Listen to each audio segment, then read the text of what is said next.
आगे देखेंगे having known that, having आपका बेसिकली पार्टिसिपल आ गया, इसके बाद में वर्ब की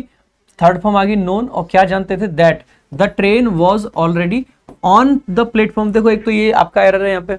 ऑन द प्लेटफॉर्म आप नहीं लिखते हैं। जब हम प्लेटफॉर्म, देखो एक सिंपल सी बात बताइएगा, जैसे मान लेते हैं कि ये आपका प्लेटफॉर्म है, ठीक है, इस पे लोग घूम रहे हैं यहाँ पे, और इसके बगल में ये आपकी ट्रेन आई है, तो ट्रेन प्लेटफॉर्म पे ऊपर चढ़ के आती है या इसके बगल में होती है, आप कहोगे सर बगल में आती है, साइड में, तो ऑन बेसिकली तब लगाते हैं जब कोई किसी के सरफेस पे होता है, तो ट्रेन सरफेस पे नहीं होती है, इसीलिए ट्रेन के लिए हमेशा एट द प्लेटफॉर्म आता है। अब आप में से कुछ लोग कहेंगे कि सर जो अनाउंसमेंट होती है रेलवे स्टेशन पे उसमें तो ऑन बोलते हैं, भाई बोलते तो पता नहीं क्या क्या है, ठीक है, बोला तो उसने भी बहुत कुछ होगा, क्या सही था सब कुछ,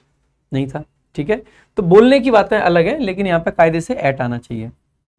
ठीक है, एट आना चाहिए। दे रेन फास्टली, अब देखो ये भी गलत है, ये तो ब्लंडर है कति, ठीक है, अगर ये ब्लंडर है तो फास्ट आ जाएगा, तो ये इतना बड़ा एरर है कि प्रेपोजिशन का एरर छोटा लगने लग जाएगा, तो ये आंसर आप यहां पे मार्क कर सकते हैं। बट द थिंग इज कि इस सेंटेंस को भी, इस क्वेश्चन को भी आप चैलेंज कर सकते हो, बिकॉज यहां पे ऑन की जगह पे एट का यूज किया जाना चाहिए था।